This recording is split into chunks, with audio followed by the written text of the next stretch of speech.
April મહિનામાં ગુજરાતમાં junior ક્લાર્કની પરીક્ષા પૂરી થઈ, મે મહિનામાં તલાટીની પરીક્ષા પૂરી થઈ, હમણાં યુપીએસસીની ફાઇનલ પરીક્ષાનું પરિણામ આવ્યું અને યુપીએસસીની પ્રિલિમ પરીક્ષા પણ હમણાં પૂરી થઈ છે. જે પરીક્ષાના પરિણામ બાકી છે એમાં ઉમેદવારો 3 પ્રકારની માનસિક સ્થિતિમાંથી પસાર થતા હોય. કેટલાક ઉમેદવારો એવા છે કે જેમને ખાતરી છે કે પરિણામ આવશે ત્યારે એવું પાસ થશે. કેટલાક એવા હશે કે જેમને એમ છે કે કદાચ પાસ થાય કદાચ ના થાય, એટલે કે બોર્ડર ઉપર છે. અને કેટલાક ઉમેદવારો એવા છે કે જેમને ખાતરી છે અથવા એમણે એવું માની લીધું છે કે આ પરીક્ષામાં એ પાસ નહીં જ થાય. અને આજનો વિડીયો એ વિદ્યાર્થીઓ માટે છે કે જેમના મનની અંદર પરીક્ષામાં પાસ નહીં થાય એની ખાતરી છે, તો એમણે હવે શું કરવું જોઈએ એને ધ્યાનમાં રાખીને આજે આ વિડીયો બનાવી રહ્યો છું. સાથે સાથે હમણાં ગૌણ સેવા પસંદગી મંડળે એમની નવી પરીક્ષા પદ્ધતિ જાહેર કરી છે. એટલે જે લોકરક્ષકની પરીક્ષા આપવા માગે છે એવા ઉમેદવારો પણ ક્યાંક ક્યાંક એવો સવાલ પૂછી રહ્યા છે કે લોકરક્ષકની હવે શું સ્ટાઇલ હશે, શું પરીક્ષા પદ્ધતિ હશે. તો એના વિશે પણ હું છેલ્લે થોડીક વાત કરીશ. જો મને સમય રહેશે તો લોકરક્ષકના કોમન ઉમેદવારો વિશે પણ હું છેલ્લે વાત કરીશ. તો સૌથી પહેલાં તો જે લોકોને પરીક્ષામાં સફળ થવાની શક્યતા જણાતી નથી એવા વિદ્યાર્થીઓ માટેની વાત કરીએ તો પહેલાં તો સૌથી પહેલાં માની ના લઈએ કે આપણે પાસ નહીં થઈએ. એમાં પણ પાસ થવાની શક્યતા રહેતી હોય છે. છતાં પણ અત્યારે તમને એવું છે કે તમે પાસ નથી થવાના તો એક નિરાશા આવે એ સ્વાભાવિક છે. પણ એ નિરાશા કેટલો સમય ચાલે અને એ નિરાશાને આપણે કેવી રીતે હેન્ડલ કરીએ એના આધારે આપણું ભવિષ્ય નક્કી થતું હોય છે. એટલે એ નિરાશામાંથી બહાર કઈ રીતે નીકળવું, બહાર નીકળવાના ઘણા બધા રસ્તા હોઈ શકે. ઘણા બધામાંથી તમે પસાર થઈ રહ્યા હશો, ઘણામાં જાણીને પસાર થઈ રહ્યા હશો અને મોટાભાગે અજાણતા પસાર થઈ રહ્યા હશો. તો એક સામાન્ય રીતે એવું થતું હોય છે કે આપણને પરીક્ષામાં કંઈક ખામી હતી અથવા તો આ બરાબર નહોતું કે અથવા આ બદલાઈ ગયું એવું લાગતું હોય છે. અને આમાંથી હું પણ પસાર થયો છું. મેં અગાઉ વાત કરી છે છતાં રિપીટ કરું કે 12મા ધોરણમાં મારે ડૉક્ટર થવું હતું અને ભૌતિક શાસ્ત્રમાં અમારા ત્યાં એવું પદ્ધતિ હતી કે પહેલાં એક પ્રશ્ન છે, એક પાઠમાંથી પૂછાય, પહેલા પાઠમાંથી, બીજો પાઠ ઓપ્શનમાં આવે, એના વિકલ્પમાં આ અથવા આ, પછી ત્રીજા પાઠના ઓપ્શનમાં ચોથો આવે, ચોથું પ્રકરણ આવે. એટલે મેં કેટલાક પ્રકરણો છોડી દીધેલા અને પ્રિલિમ પરીક્ષામાં આ બદલાઈ ગયું પહેલી વાર. અને એ વખતે મેં એવું માની લીધું કે આ તો પ્રિલિમમાં બોગસ પેપર કાઢ્યું છે અને આવું ના થાય, ફાઇનલમાં નહીં જ થાય. અને ફાઇનલમાં એવું જ થયું. અને હું 5 માર્ક્સે 4 કે 5 માર્ક્સે મેડિકલમાં હું રહી ગયો છું. પણ મારા આઈ થિંક બાયોલોજીના કંઈક 65 થી 70ની વચ્ચે ગુણ હતા, કેમિસ્ટ્રીમાં 89 ગુણ હતા અને ભૌતિકમાં માત્ર 54 ગુણ હતા. એટલે જો ભૌતિકશાસ્ત્રમાં મારે સામાન્ય ગુણ પણ આવ્યા હોત તો હું પાસ થઈ જાત. પણ મેં પરીક્ષા પદ્ધતિને જવાબદાર ગણી અને હું પણ એ માનસિક સ્થિતિમાંથી પસાર થયો હતો. હા, એન્જિનિયરિંગમાં આવી ગયો અને પછી હું ભણવા લાગ્યો. શરૂઆતમાં 6 મહિના નિરાશા હતી. પેપરનું મને યાદ છે ત્યાં સુધી થોડોક સમય જ રહેલું કે આ પેપર આવું નીકળ્યું એમ, બરાબર છે. કદાચ એવું પણ થયું હશે કે મેં આ પ્રિલિમમાં જે સિગ્નલ મળ્યો નહીં સાંભળ્યું, પણ મને અત્યારે યાદ નથી એટલે એની વાત ના કરું. પણ મારા પોતાના જીવનમાં આવું થયું હતું એવી એક વાત તમને કહું છું. એટલે જો આપણે દોષ કાઢવા હશે તો બીજા કોઈના પણ દોષ નીકળી શકશે. ઇવન હું એમ કહીશ કે આપણા પોતાના પણ દોષ નીકળી શકશે. એટલે બીજાના દોષ કાઢવાથી પણ ફાયદો નહીં થાય, બીજી પદ્ધતિનો દોષ કાઢવાથી પણ ફાયદો નહીં થાય, પોતાનો દોષ કાઢવાથી પણ ફાયદો નહીં થાય. આપણો ફાયદો તો જ થશે કે હવે પછી શું કરવાનું છે એના ઉપર ધ્યાન આપીએ. એટલે એમાંથી આપણે કંઈ શીખવાનું છે તો શીખીને આગળ વધીએ, અથવા તો બીજા વિકલ્પો તપાસવાના છે તો એ તપાસીએ. એટલે હવે પાછળ જે થયું, ભૂતકાળમાં જે કંઈ થયું છે એને વાગોળ્યા કરીએ ને એની આજુબાજુ ફર્યા કરીએ તો ભવિષ્ય તરફ આપણે જઈ ના શકીએ. એટલે આપણું હવે ધ્યાન ભવિષ્ય તરફ કેવી રીતે લઈ જવું એની વાત હું અત્યારે કરી રહ્યો છું. એટલે જો દોષારોપણની તમને મનમાં દોષ, બીજાના દોષ દેખાતા હોય અથવા તો આજુબાજુથી પણ તમને એવા બધા બહુ મળી શકશે. હમણાં યુપીએસસીની પ્રિલિમ પૂરી થઈ એટલે હમણાં એવા વિડીયો ચાલુ થયા છે કે ભાઈ યુપીએસસી છે ને એમાં બેકઅપ શું કરવું, એમ યુપીએસસીમાં પાસ ના થઈએ તો શું કરવું જોઈએ. હવે અત્યારે એ વિડીયો એટલા માટે પણ કદાચ થઈ રહ્યા હોય કે મોટાભાગના લોકોને મનમાં એવું છે કે યુપીએસસીનું પેપરો બહુ સારા નહોતા, ખરાબ હતા, અઘરા હતા વગેરે વગેરે. તો એ બધાના મનને એવું કોઈ કહે કે ના ના ખરેખર અઘરા હતા એટલે હવે તમારે તો બીજું કંઈક વિચારી લેવું જોઈએ, એવી વાત કરનારા વિડીયો બહુ સારી રીતે ચાલે તો અત્યારે તો કોમર્સનો જમાનો છે, તમારો વિડીયો જે ચાલે એ જ લોકો મૂકતા હોય છે.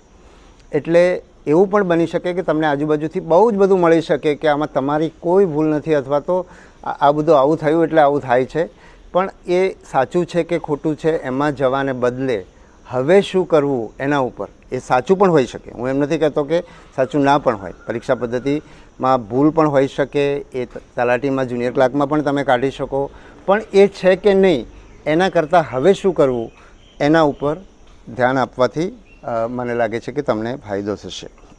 એટલે એક તો મારે એ કહેવું છે કે સ્પર્ધાત્મક પરીક્ષાઓ બહુ જ અનિશ્ચિત હોય છે, એની અંદર જગ્યાઓ ખૂબ ઓછી હોય છે, સ્પર્ધા ઘણી વધારે હોય છે. એટલે આ પરીક્ષામાં સફળ થનારાની સંખ્યા જૂજ રહેવાની છે, નિષ્ફળ થનારાની સંખ્યા ઓછી રહેવાની છે. તો આમાંથી આપણે શું શીખી શકીએ? આમાંથી એક જ વસ્તુ મને લાગે છે કે શીખવાની છે કે આ પરીક્ષા માટે જી જાન આપી દેવો, પણ એટ ધ સેમ ટાઈમ બીજો કંઈક વિકલ્પ આપણે ચાલુ રાખવો, બલકે આપણે વહેલામાં વહેલી તકે એ કરી લેવો જોઈએ અથવા એ વિકલ્પ આપણા મનની અંદર હોવો જોઈએ. બરાબર. આવા મારી પાસે 3 વિદ્યાર્થીઓ એ સંપર્ક મારો કરેલો છે ભૂતકાળમાં જુદા જુદા સમયે, એના વિશે પણ હું વાત કરીશ. પણ મારે કહેવાનું એ છે કે માત્ર સ્પર્ધાત્મક પરીક્ષા ઉપર મદાર રાખવું નહીં, અને માત્ર તૈયારી, આમાં 2 રીતે કહીશ કે એક તો તૈયારી કદાચ તમે આ સ્પર્ધાત્મક પરીક્ષાઓ માટે અત્યાર સુધી જે ભણ્યા એ દરમિયાન તમે કોઈ તૈયારી ના કરી હોય તો કદાચ તમે શરૂઆતના 6 મહિના આ પરીક્ષાની માત્ર તૈયારી કરો અને પછી તમે બીજી કોઈ પણ નોકરી લઈને તમે સાથે સાથે તૈયારી કરો તો એનાથી તમને 2 ફાયદા થશે. કોઈ પણ પરીક્ષા માટે વર્ષ, 1 વર્ષ, 2 વર્ષ, 3 વર્ષ, 4 વર્ષ, અને આમાં તો બહુ જ વર્ષો લાગી જતા હોય છે ઘણીવાર, અને બહુ વર્ષો પછી થાય કે નહીં થાય એની ખાતરી પણ નહીં.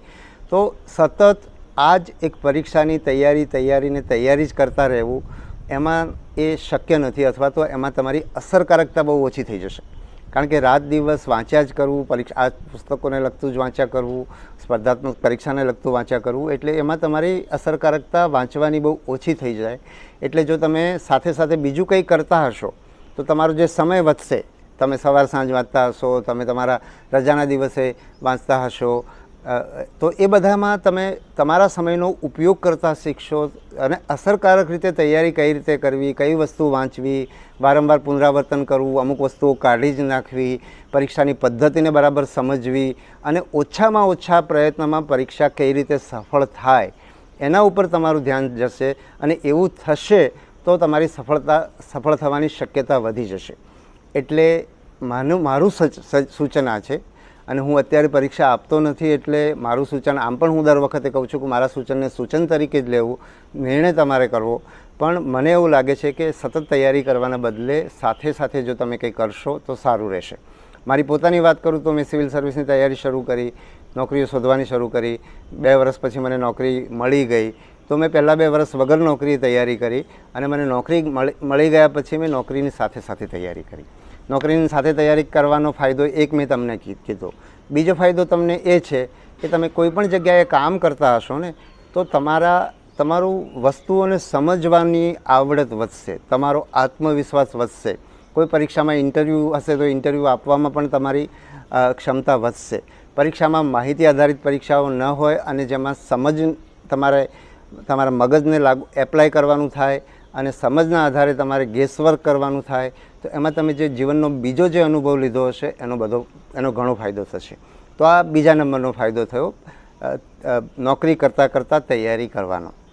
અને ત્રીજો ફાયદો એ થશે કે મેં કહ્યું આ પરીક્ષામાં સફળ થવાની ગેરંટી નથી, તો જો તમે નિષ્ફળ જશો તો દરમિયાનમાં તમે જે નોકરી કરતાં તૈયારી કરી છે એટલે તમે નિષ્ફળ જશો તો તમારે તમારી કારકિર્દી બનાવવા માટે 0થી શરૂઆત નહીં કરવી પડે, એકથી શરૂઆત નહીં કરવી પડે.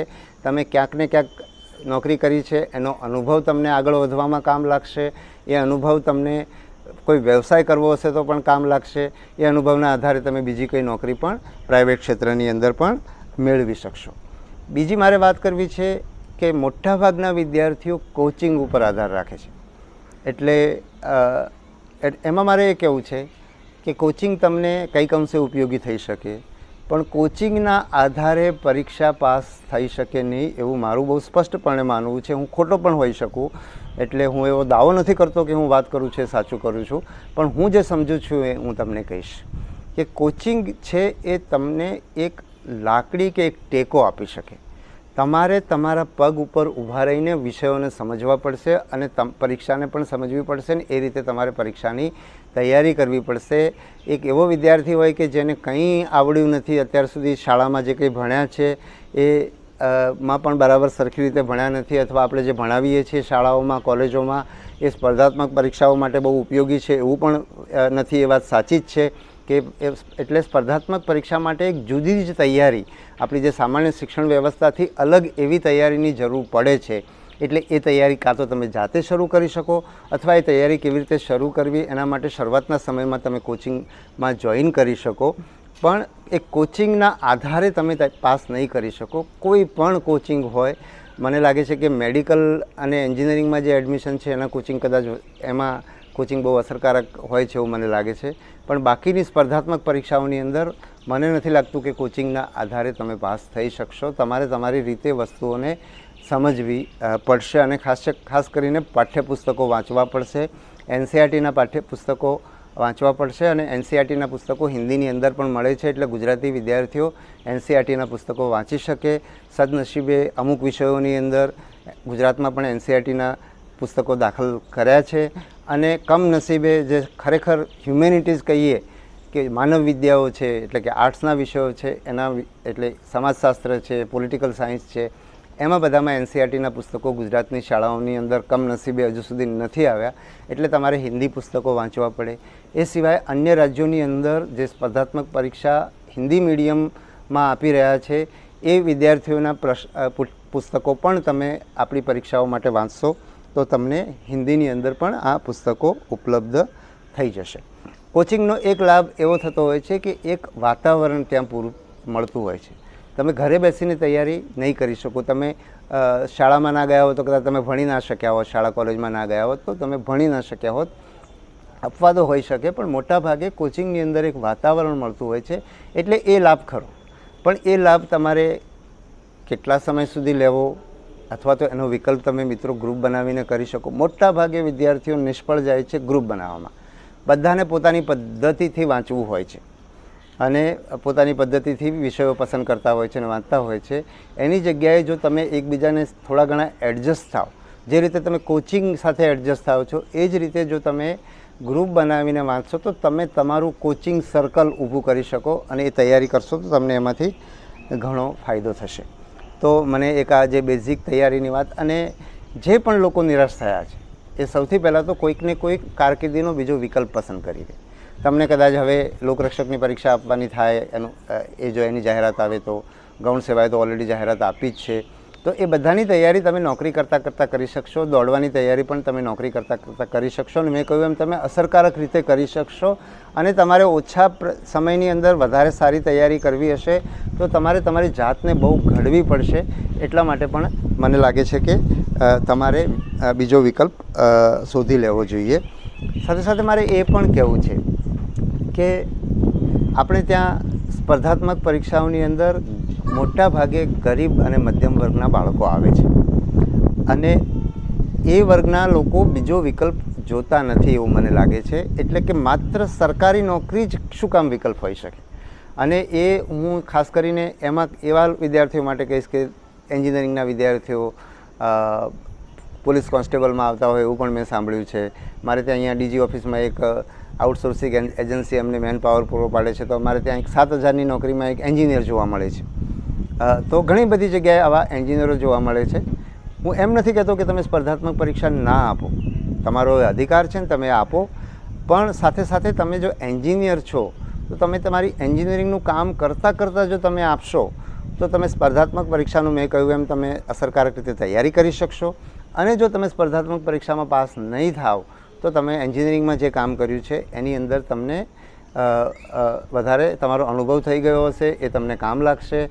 અને સાથે સાથે સ્પર્ધાત્મક પરીક્ષાઓમાં તમે જે શીખ્યા છો, એટલે તમે નોર્મલ એન્જિનિયર કરતાં તમારી પાસે બે વસ્તુ છે. એક નોર્મલ એન્જિનિયર જેટલું તમે ભણ્યા છો, એના જેમ જ તમે ઓફિસમાં કામ કર્યું છે, ફેક્ટરીમાં કામ કર્યું છે અને સાથે સાથે તમે સ્પર્ધાત્મક પરીક્ષા આપવા માટે તમે તૈયારી કરી છે અને એના કારણે તમે તમારા સમયનો સદુપયોગ કર્યો છો. મેં તમને 2 એડવાન્ટેજ કીધા કે એક તમારું એન્જિનિયરિંગ પહેલાંની જેમ જ ભણેલા છો, અનુભવ પણ એની જેમ જ છે, સાથે સાથે તમે સ્પર્ધાત્મક પરીક્ષાની તૈયારી કરી છે, બીજો લાભ. અને ત્રીજો લાભ એ કે તમે તમારા સમયનો સદુપયોગ કર્યો છે અને એના કારણે તમારી જે આવડત ડેવલપ થઈ છે એટલે તમારા સાથી એન્જિનિયર કરતાં તમે ઝડપથી એમાં આગળ નીકળી શકશો. એટલા માટે, અને આ માત્ર એન્જિનિયરિંગની વાત નથી, જે પણ પ્રોફેશનલ સબ્જેક્ટ્સ છે, સાયન્સના વિષયો હોઈ શકે, ઇવન તમે CA કરતા હોય અને તમે આ આપતા હો, કે ઇવન આર્ટ્સમાં તમે એકેડેમિક્સના ક્ષેત્રમાં જવા માગતા હો, પેરેલલી તમે બીજો વિકલ્પ રાખ્યો હોય, તો એ બધા લોકો પોતાનો બીજા વિકલ્પની સાથે સાથે જો સ્પર્ધાત્મક પરીક્ષાઓનો વિકલ્પ રાખશે તો વધારે સારું રહેશે. એટલે માત્ર, અને હું જોઉં છું કે ઇવન IAS IPS અધિકારીના બાળકો, સંતાનો મોટાભાગે હવે સિવિલ સર્વિસ પરીક્ષાઓ આપતા નથી. એટલે એનો અર્થ એમ થયો કે સિવિલ સર્વિસ કરતાં, એટલે આવા ભણેલા ગણેલા લોકો જેમના માતા પિતાએ સિવિલ સર્વન્ટ તરીકે કામ કરી રહ્યા છે અથવા કર્યું છે, જે આ સ્પર્ધાત્મક પરીક્ષામાં પોતાના સંતાનોને મદદ કરી શકે, એ સંતાનો પણ બીજો વિકલ્પ પસંદ કરે છે. એનો અર્થ એમ થયો કે બીજો વિકલ્પ સારો વિકલ્પ હશે તો જ એ લોકો આ કરતા હશે. બાકી એ લોકો સિવિલ સર્વિસ પરીક્ષામાં પાસ થવા માટેની શક્યતા એમની વધારે છે, છતાં પણ એ બીજો વિકલ્પ પસંદ કરે છે. એટલે આપણે એમની પાસેથી એ શીખવાનું છે કે આપણે પણ બીજા વિકલ્પોને પણ એટલું જ મહત્ત્વ આપવાનું છે.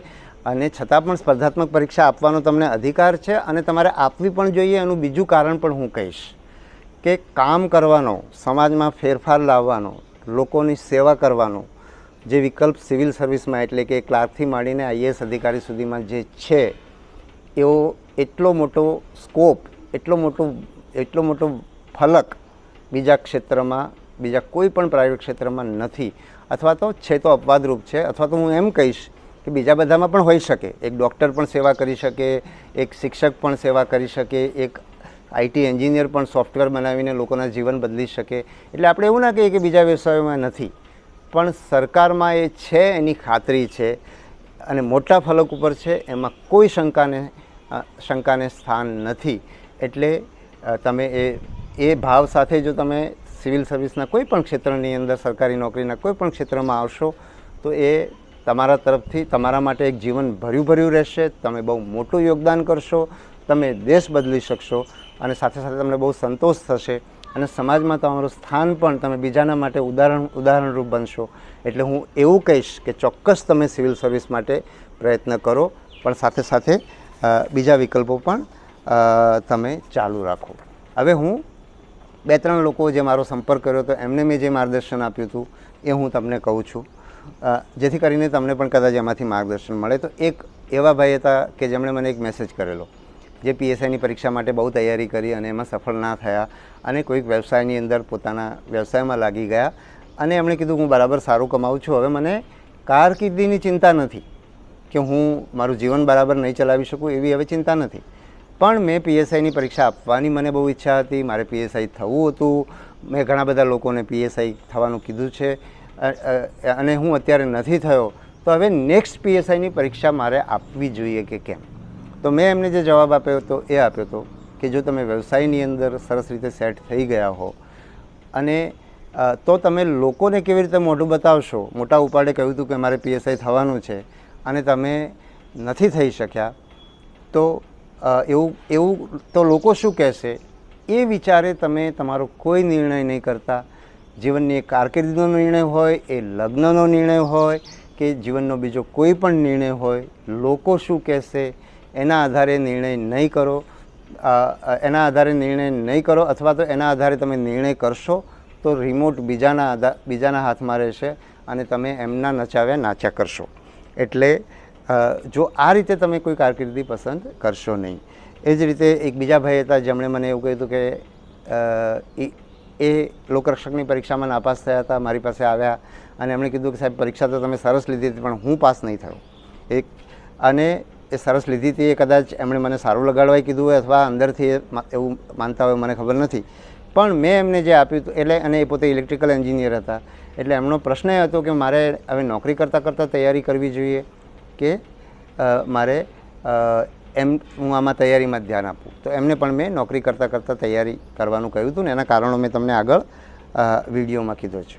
હમણાં એક ભાઈ મારી પાસે એવા આવ્યા કે 6-7 વર્ષથી તૈયારી કરે છે, સતત તૈયારી જ કરે છે, બીજી કંઈ વચ્ચે કંઈક એમણે થોડી ઘણી નોકરી કરી હતી, પણ હમણાં એ તૈયારી કરવા માગે છે ને એમની પાસે પૈસા નથી. તો એમને પણ મેં એ જ સલાહ આપી છે કે તમે નોકરી કરતાં તૈયારી કરજો. એટલે આ વિડીયો જે લોકોને હવે પછી શું કરવું જોઈએ એના માટે જે વાત કરવાની તે હવે હું અહીંયા પૂરી કરું છું. હવે પરીક્ષાની પદ્ધતિ, તો ગૌણ સેવામાં જે પદ્ધતિ હવે આવી છે એ 2 સ્ટેજ પદ્ધતિ આવી છે. સામાન્ય રીતે આપણી જે પરીક્ષાઓ 1 સ્ટેજ પરીક્ષાઓ થતી હતી એ બહુ મોટી પરીક્ષા હોય એટલે એમાં બહુ બધી વ્યવસ્થા કરવી પડે, અને એ પરીક્ષાઓ આપણે ત્યાં ભૂતકાળમાં એવી ઘટનાઓ બની કે જેમાં પેપર લીક થવાનું કે બીજી કોઈ વસ્તુ થવાના કારણે પરીક્ષા રદ કરવાની થઈ. તો મોટી પરીક્ષામાં જ્યારે એક જ પરીક્ષાથી લોકોનું ભવિષ્ય નક્કી થતું હોય ત્યારે ગરબડ કરનારા લોકો બહુ સક્રિય થઈ જતા હોય છે. એ ધારણાને આધારે હવે મારું એવું માનવું છે કે એ ધારણાના આધારે ગૌણ સેવાએ એવો વિચાર કર્યો છે કે આપણે 2 સ્ટેજમાં પરીક્ષા લેવી. એટલે જે બીજા નંબરની પરીક્ષા છે કે જેમાં સંખ્યા ઘણી ઓછી હોય છે એની અંદર વ્યવસ્થા વધારે સારી રીતે કરી શકાય, કે જેમાં લોકોની એ પરીક્ષામાં પાસ થવું કે ન થવું એના આધારે નોકરી મળે છે. એ પરીક્ષા નાની રહે અને એ પરીક્ષા વધારે અસરકારક રીતે લઈ શકાય. અને જે એના પહેલાંના સ્ટેજની પરીક્ષા છે જેની અંદર બહુ મોટી સંખ્યામાં લોકો ભાગ લે છે પણ એમાં પાસ થવાથી નોકરી મળવાની નથી, એના પછી એક સ્ટેજ છે એટલે એમાં ગરબડ કરનારા તત્વો કદાચ ઓછા સક્રિય થાય. આ ધારણા ઉપર મને લાગે છે કે આ નિર્ણય કરવામાં આવ્યો છે અને બહુ સારો નિર્ણય છે, અને એનો અમલ કર્યા પછી આપણને વધારે એમાંથી શીખવાનું મળશે. પણ બહુ સમજી વિચારીને અત્યારે કર્યો છે ને મને લાગે છે કે એમાં સારા પરિણામ જ આવશે. તો વિદ્યાર્થીઓનો પ્રશ્ન એ હતો કે લોકરક્ષકમાં આવું થશે કે કેમ? તો ફાઇનલી તો સરકાર જ નક્કી કરશે, પણ મને સમજાય છે ત્યાં સુધી હું એવું કહીશ કે આ એક સ્ટેજની પરીક્ષા 2 સ્ટેજવાળી પરીક્ષા કરવા માટે કરવામાં આવી છે. જ્યારે લોકરક્ષક અને પીએસઆઈની પરીક્ષા અત્યારે પણ 2 સ્ટેજની પરીક્ષા છે, એટલે કદાચ એમાં ફેરફાર કરવાની જરૂરિયાત ઊભી નહીં થાય. અને એમાં જે સેકન્ડ સ્ટેજની જે લેખિત પરીક્ષાઓ છે જે આપણા માટે બહુ જોખમી થઈ જાય છે એ પરીક્ષાઓ નાની સંખ્યામાં લેવાની થતી હોય છે, એટલે કદાચ એમાં બહુ ફેરફાર નહીં થાય એવું મારું માનવું છે. પણ અલ્ટિમેટલી એ નિર્ણય સરકારનો છે. હું લોકરક્ષક ભરતી બોર્ડના અધિકારી મતલબ ચેરમેન તરીકે પણ આ વસ્તુ હું કહેતો નથી, કારણ કે કોઈપણ ભરતી બોર્ડે સરકારે તૈયાર કરેલા નિયમોના આધારે પરીક્ષા લેવાની હોય છે. નિયમો એમણે નક્કી નથી કરવાના હોતા, અને નિયમોમાં કોઈ એમનું સૂચન હોય તો ચોક્કસ અમે કરી શકીએ. અને તમને ખ્યાલ હોય તો મેં આપણે ત્યાં જે પેલું જે ફિઝિકલ શારીરિક કસોટીમાંથી ટોપ 8 ગણા કે 15 ગણા લોકોને જ આપણે લોકરક્ષકને લેખિત પરીક્ષા આપવાની જોગવાઈ હતી.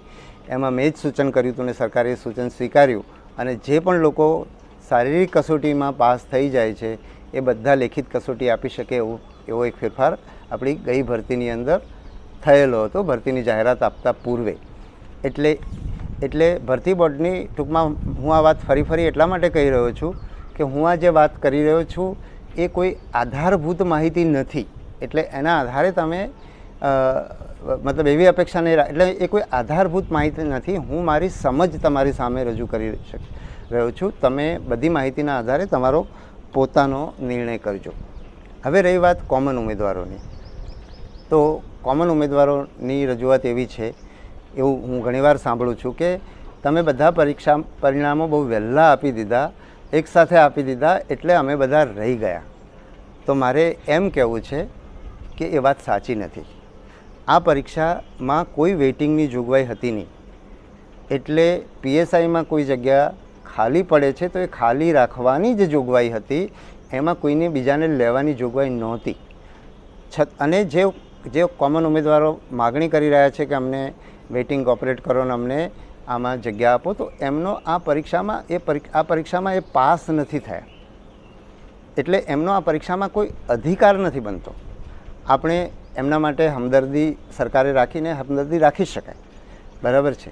અને આપણે એટલે જ એ હમદર્દીના ભાગરૂપે જ આપણે આનું પરિણામ જાહેર કર્યું. એ પહેલાં કોમન ઉમેદવારો માટેનું એક વિડ્રો કરવા માટેની જે એક આપણે તક આપેલી, અને વિડ્રો કરવાના કારણે મને લાગે છે કે 350-450 જેટલા લોકોને આપણે આમાં સમાવી શક્યા.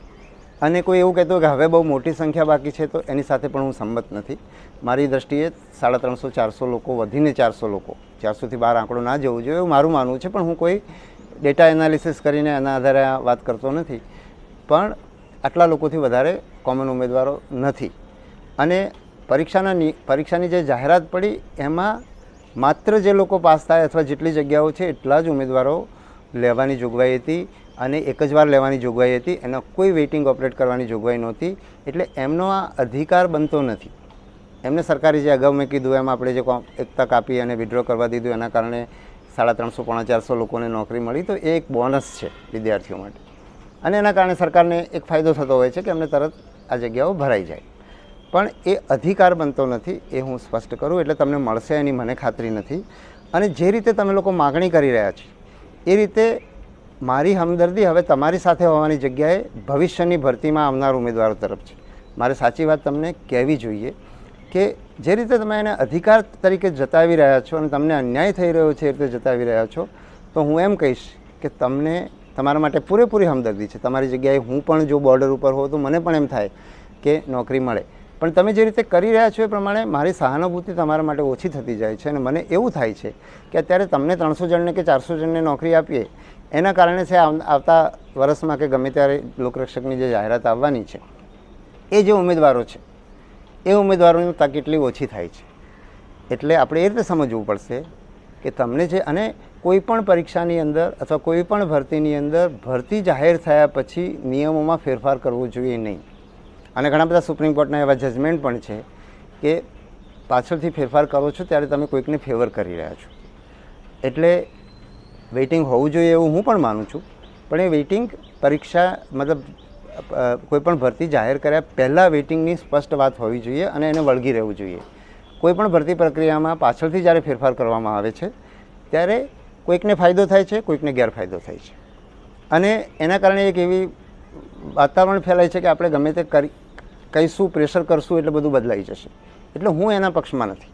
સરકારને પણ મેં એ જ અભિપ્રાય મારો આપ્યો છે કે હવે પછી આ ફેરફાર કરવો જોઈએ નહીં, અને વેઇટિંગ રાખવું હોય તો ભવિષ્યમાં પહેલેથી વેઇટિંગની જાહેરાત કરવી જોઈએ. તો આ છેલ્લી વાત થઈ. આજના ત્રણેય મુદ્દાઓમાં મેં પહેલા મુદ્દો મારા માટે સૌથી મહત્ત્વનો હતો, એની મેં વિગતે વાત કરી છે. બીજો મુદ્દો જે સ્ટાઇલનો હતો એમાં મને મારી જે સમજ છે એ પ્રમાણે વાત કરી છે. અને ત્રીજો મુદ્દો મેં એટલા માટે પણ હું કહી રહ્યો છું કે વારંવાર વિદ્યાર્થીઓ તરફથી આ રજૂઆત આવે છે, તો હું એમાં પણ મેં મારો જે અભિપ્રાય હતો મારો એ મેં સ્પષ્ટ કર્યો છે.